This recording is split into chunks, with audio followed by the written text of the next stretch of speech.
Dako na po tayo sa ating pagbibigay, no? Dahil hindi po tayo ready. Maging ready po tayo lagi sa presensya ng Panginoon. Natawagin ko na po ang inyong lingkod din. Nagbibigay ng inyong para magbigay ng isang nexting operatory something. Gamit na gamit. Kano po pala talaga magaling bakasyon, no? Pinagtatanggihanan. Ikaw na dyan. Hindi, ako na naman. Mag-share lang ako ng konti para sa ating magbibigay, no? Nagbuhat po ito sa Deuteronomio chapter 8, verse 18. Kung iyong alalahanin ng Panginoon mong Diyos, sapagkat siya ang nagbigay sa iyo ng kapangyarihan upang magkaroon ng kayamanan, upang kanyang papagtibayin ang kanyang tipan sa kanyang isinumpa sa iyong mga magulang, gaya nga sa araw na ito. Samahan po niya ako sa next panalangin. Lord, salamat po Panginoon sa mga oras na ito, Panginoon, at ako'y patuloy mong ginagamit, Panginoon. Panginoon, ako po'y hindi ready, ako po'y mahina, ako po'y walang alam, Panginoon, ako po'y makasalanan, Panginoon. Give me wisdom, Panginoon. Give me Holy Spirit, Panginoon, na magsalita sa mga oras na ito, Panginoon. Ikaw po ang manguna at ikaw po ang makita sa aking mga isi-share, Panginoon. Salamat po, Panginoon. Ito ba ang panalangin sa pangalan ni Kristo. Amen. Yan, no? Sabi nga po sa Deuteronomy, no?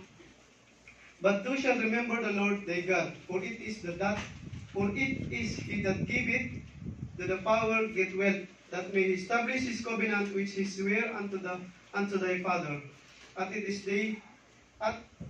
this day. Share ko lang po yun, no? Yung kung pinagkukunan ko ng ating kayamanan, sabi dito, no? Sabi ng Panginoon, kundi yung alalahanin ng Panginoon mong Diyos, sapagkat siya ang nagbibigay sa iyo ng kapangyarihan upang magkaroon ka ng kayamanan. Nung kagabi lang, no? Hindi, wala, parang sumagi lang sa isip ko, hindi ko alam kung panaginip ko kasi hindi ako makatulog. May ipinano po sa akin ng Panginoon, no? Parang dumaan lang sa panaginip ko. Hindi ko po alam kung ano yun, kung ano yung ibig sabihin ng Panginoon na nanaginip po ako. Yung pong nagbigay ng panaginip ko, hindi ko rin maunawaan, liwanag, kung ano yun. Pinamili nagbigay ang Diyos ng opsyon. Nilagay niya yung pera, nilagay niya yung Bible. Pinamili. Hindi ko alam kung ano yun. Hindi malinaw eh. Nilagay niya yung pera, nilagay niya yung Bible. Tapos, maliwanag lang, parang nagsalita lang. Hindi ko maipaliwanag din sa isip ko. No? Pero majority po, sa panaginip ko, ang pinili pa rin nila pera. Kung sa worldly, kung tatanungin sa worldly, hindi natin alam. Parang ganun eh. Bible, pera, pinamili. At sa panaginip ko, ang dami pong pinili po ng pera. Inahalitulad ko lang po sa isang kwento, no? Na pag pinili nila yung pera, nahalitulad sa isang hangal, sa isang mangmang, walang kalaman. Kaya, ako na-share to kasi, kung naalala niyo yung kabataan natin, mayroong kwento lagi sa school, yung magkaibigan, yung pagong, saka yung unggoy. No? Pinanalulo ko to kasi wala nga, hindi ready. May naanod na saging, puno ng saging. May naanod puno ng saging eh. Sabi ng unggoy, kaibigan pagong, total, marunong ka namang lumaw, ikunin mo yung puno ng saging. Para, hati tayo pagka nakuha mo yung puno ng saging. Tapos ginawa ni Pagong, tapos naging pa yung si Pagong, naging pa yung unggoy. Sige, hati tayo, sabi ng unggoy. Hatiin natin, akin yung may pating dulo. Akin yung pating dulo, kasi may bunga, may dahon na, mabilis mamunga, tutusok ko na lang. Sa'yo yung puno. Sa'yo yung puno. Kasi puno yan eh, wala pang dahon yan, sabi ng unggoy. Grabe ka naman, kaibigan ako na kayo lumangoy, tapos ikaw pa yung lamang. Sige, akin na nga itong puno, total, magkaibigan naman tayo, sa'yo yung dulo. Diba? Ganun din yung family option doon, pinili niya yung pera, isa dun sa Bible. Eh, samantalang, in the reality, pag pinili mo yung puno, pag itinanim mo yun, mabubulok yun kasi wala namang ugat yun eh. Eh, naging mangmang.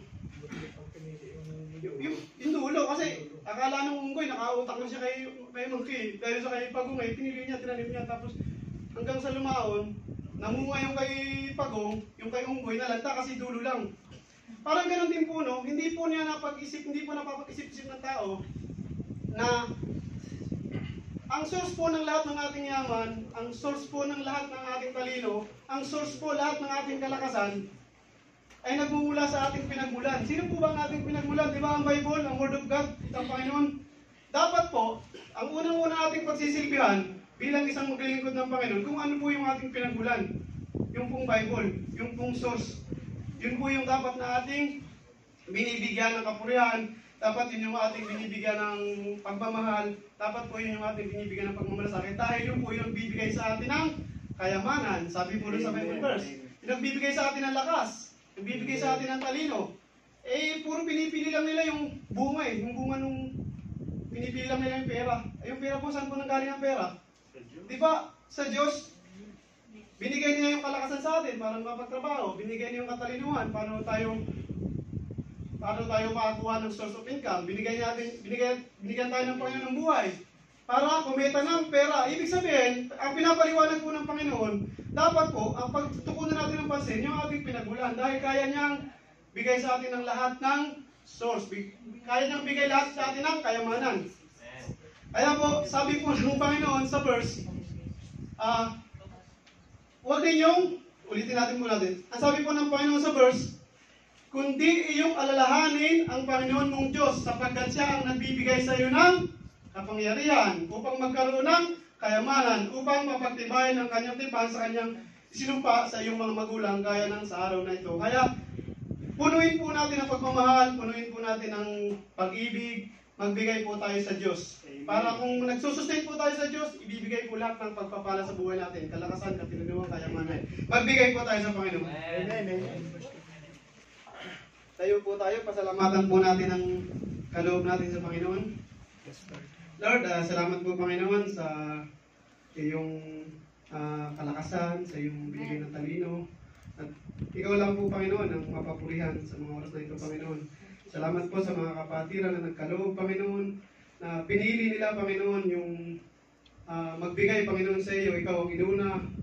Na alam po namin Panginoon na binigyan mo ng talino ang mga kapatid na ito Panginoon, upang bigyan ng sustain, Panginoon, yung aming pinagmulan, ang iyong salita, na ikaw ang nagbibigay sa amin ng kapangyarihan, ikaw ang nagbibigay sa amin ng lakas, talino, Panginoon, upang magkaroon kami, Panginoon, ng pang-araw-araw, Panginoon, na pangangailangan, pang-araw-araw na kalakasan, Panginoon. Salamat, Panginoon, sa iyong banal na Espiritu. Salamat sa iyong mga salita, Panginoon. Patuloy namin itong gagamitin, Panginoon, upang patuloy kami makapagpapuri, makapagpasalamat sa iyo, Panginoon, upang patuloy kaming makapagbigay at magpalago, Panginoon, sa iyong bahay panambahan, Panginoon. Salamat sa mga kapatiran na patuloy na binibigyan ng kalakasan at naglilingkod sa inyo, Panginoon. Salamat po. In this will I pray in the mighty name of Jesus. Amen.